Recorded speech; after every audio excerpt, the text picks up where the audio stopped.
मैं पहले भी कह चुका हूं कि पंजाबी जहां भी जाते हैं वहां अपना कोई ना कोई अलग से पहचान वो बनाते हैं।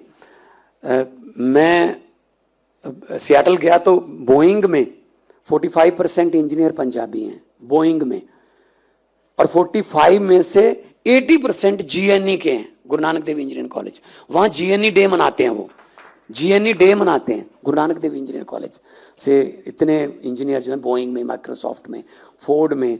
तो हम लोग बहुत टेक्निकली बहुत ऊपर हैं।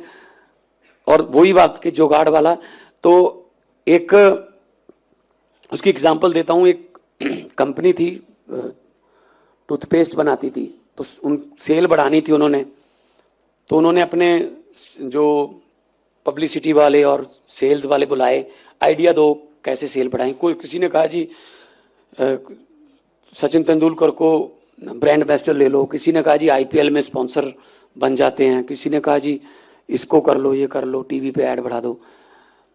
तो एक पंजाबी बैठा था, उसने कहा जी कुछ करने की जरूरत नहीं है, लेकिन एक चीज मैं आपको बताऊंगा, जो बताऊंगा उससे पहले आपको मेरे से एग्रीमेंट करना पड़ेगा, जितना फायदा होगा उसमें से 20% मेरा हिस्सा होगा। कहते बताइए। मैंने कहते बताऊंगा तो तभी ना, जब एग्रीमेंट करोगे, बताने से तो आइडिया लीक हो जाएगा।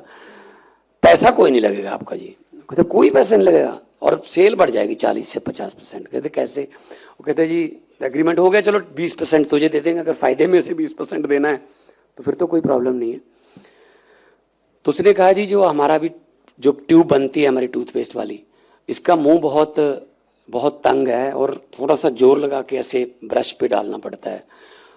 लोगों को आदत पड़ी हुई है सर, तो थोड़ा सा मुंह खुला कर दीजिए, वो उतनी फोर्स से खोलेंगे इतना आएगा सर। अब आपने कभी ज्यादा आ जाए पेस्ट, आपने कभी वापस डाला है ट्यूब में? तो चलो इतने से कर लेते हैं, 70-80% सेल बढ़ गई, 20% उसको मिल गया। ये जुगाड़ है जी सर। तो हमसे सलाह लेते रहा कीजिए सर, हमारे पास एडवर्टाइजमेंट के बहुत अच्छे अच्छे तरीके हैं सर। तो मतलब ये कि हम किसी भी हालात में, चढ़ती कला का मतलब है अंधेरे में भी एक दिए की रोशनी जगा के रखना। चढ़ती कला मतलब ऊपर को जाना है, राइज